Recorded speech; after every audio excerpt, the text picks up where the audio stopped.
Family, how are you guys doing? It's probably been like a week and probably 2 days since I've been here. Welcome back and welcome to the 5W's that you need in less than 10 minutes. And I can tell you, family, this week we will be discussing chapter 7. So listen, before we get started, please like, share, and subscribe. JollyStudios at gmail.com, www.jollystudios.com. Oh my God, I'm so glad that you guys have come back. So listen, we are going to discuss chapter 7. Now listen, you guys, just imagine this. Imagine the sound of the rain.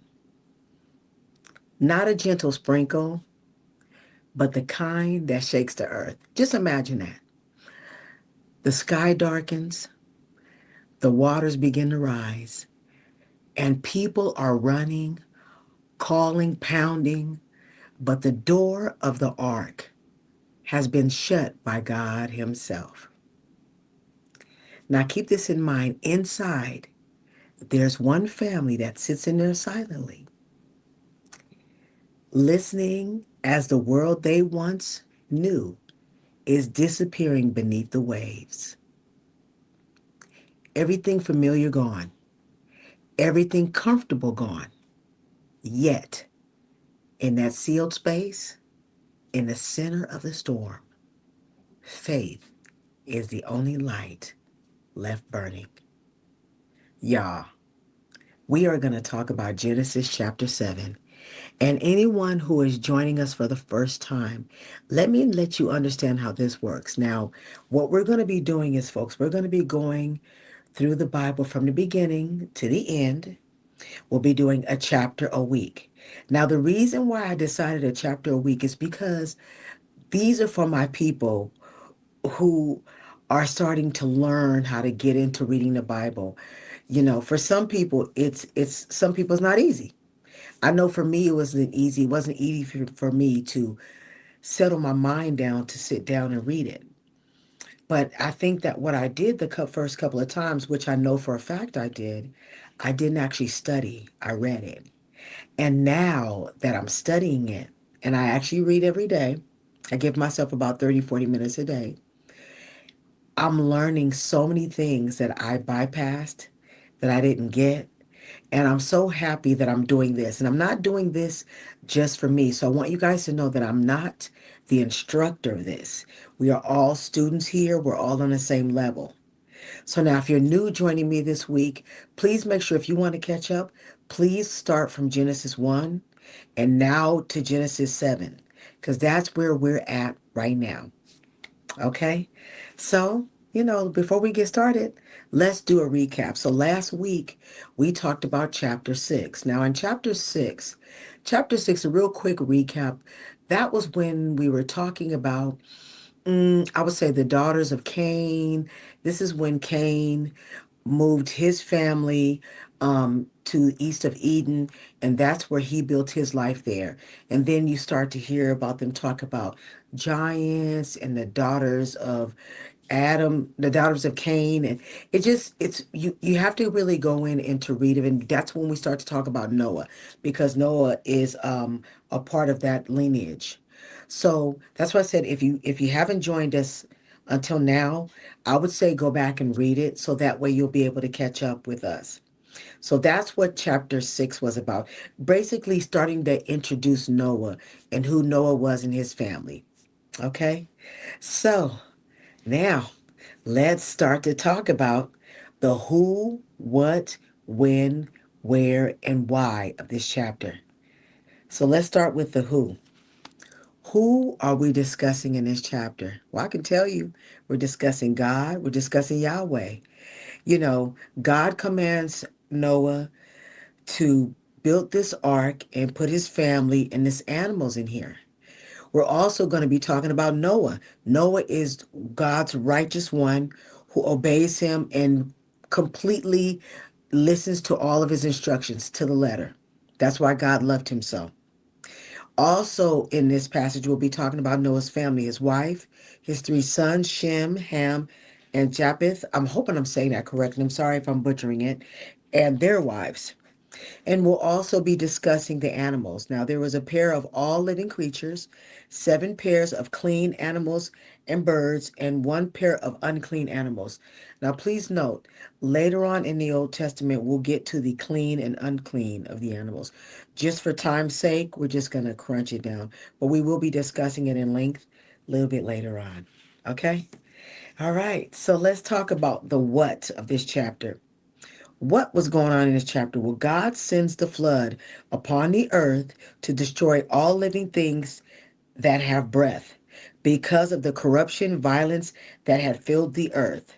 Now, I'm going to stop right there. The reason I'm going to stop right there because listen to what was said. The corruption and violence that had filled the world. You guys know where that started from. That started from Adam and Eve. From Adam listening to Eve and Eve disobeying God, both of them disobeying God, but Eve listening to the serpent, eating of the tree of knowledge and fruit, Adam following her, disobeying, and that's what started all this of the sin. Okay, so let's be clear for anybody who didn't join us. Let's be clear, that's where that started. Okay, so let's continue on. Noah and his family and the animals enter the ark, the massive boat God instructed Noah to build to be saved from the floodwaters. Now, let's talk about this because I'm going to tell you something. This was not a boat, okay? Let's get into the length, the width, and the height of this thing, okay?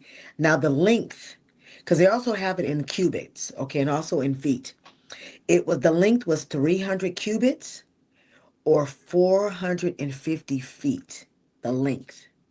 The width was 500 cubits and 75 feet, 3 level decks. Keep that in mind. The height, 3 cubits, 45 feet. Folks, let me tell you something. This thing is as big as a cargo ship.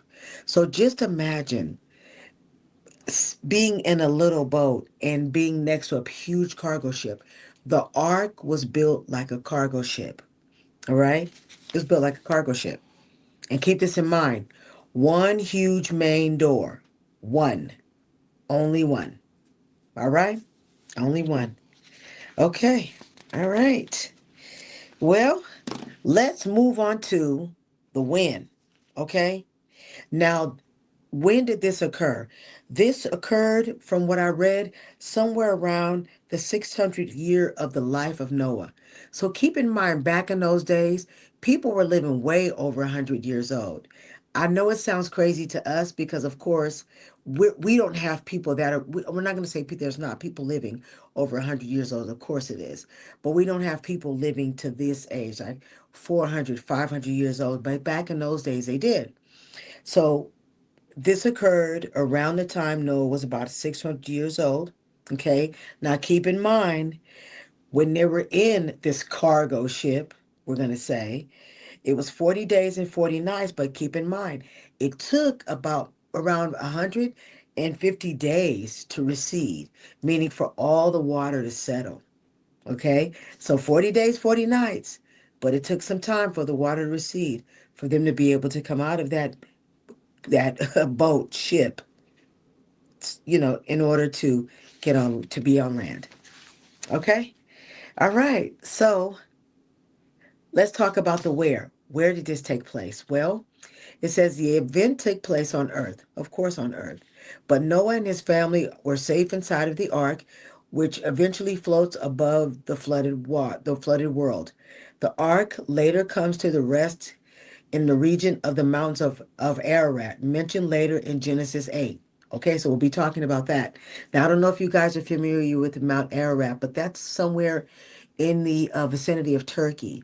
Now, I know that I've read a couple of little articles where people thought that they saw the shape of the ark up on the mountain, but it's never really been confirmed. Nobody's found anything that's confirmed that the ark um, there was pieces of the ark there. But of course, in the Bible, it does state that the ark did rest there.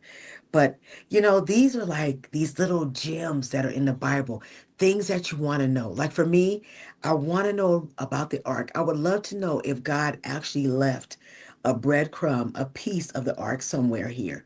I would love to know that. Excuse me. My mouth is dry. I'm so sorry. Sorry. One of the other things that's in my mind that I always question is, and not question, but I always want to know, like when God fed the multitude and he said so much fish and bread. I want to know, God, how you split that up? Because I'm gonna know them pieces, them couple of pieces of fish and bread. That's just me by myself. So I would have loved to have been around to have seen that. So I just do. These are the things that are in my mind, folks. Okay. All right. So let's get to the why. Why was all of this happening? Well, because God brings the flood as an act of divine judgment against the wickedness, violence, and corruption of humanity. But he spares Noah because of the righteous obedience, using him to preserve life and to start anew after the flood. So keep this in mind. Noah was set up because he was righteous and he listened to God, and he was used to replenish the earth. And that's what happened. That's why he was asked to bring all the animals, and that's why he brought his family, and they were the ones that replenished the earth. Now, let's do some really, really quick key takeaways. Okay. Genesis 7 is a fulfillment of God's warning for all earlier chapters. It is the moment of judgment and preservation. It shows both God's judgment, destroying evil, and his mercy, saving the righteous. Now, y'all, I'm going to tell you something. I'm a little bit over 12 minutes. So I want you guys to forgive me. But I'm going to tell you something. I really see myself, probably for time to come, that this is going to end up being the 5W's you need. And it's not going to be in less than 10 minutes. Really feel that this is going to end up, as I continue to evolve and to become stronger in Christ like you are. I'm hoping that we'll be able to evolve together, and then maybe we can last a little bit longer. So now I have some questions for you guys. What do you guys think about this? What do you guys think about the ark? Do you guys think that, because it does mention in the Bible that the ark did land on Mount Ararat, do you guys think that there's some kind of remnants up there that's there, that there's pieces of the ark up there? I wish, I wish I had some type of clue, some type of piece, or they had some type that wish it wasn't so much of a mystery. These are just a couple of mysteries that I always ask in my mind about God's glory and all the things that happens in the Bible. But also too, I always want to know about him feeding the multitude. It's just something that comes in my mind. Okay.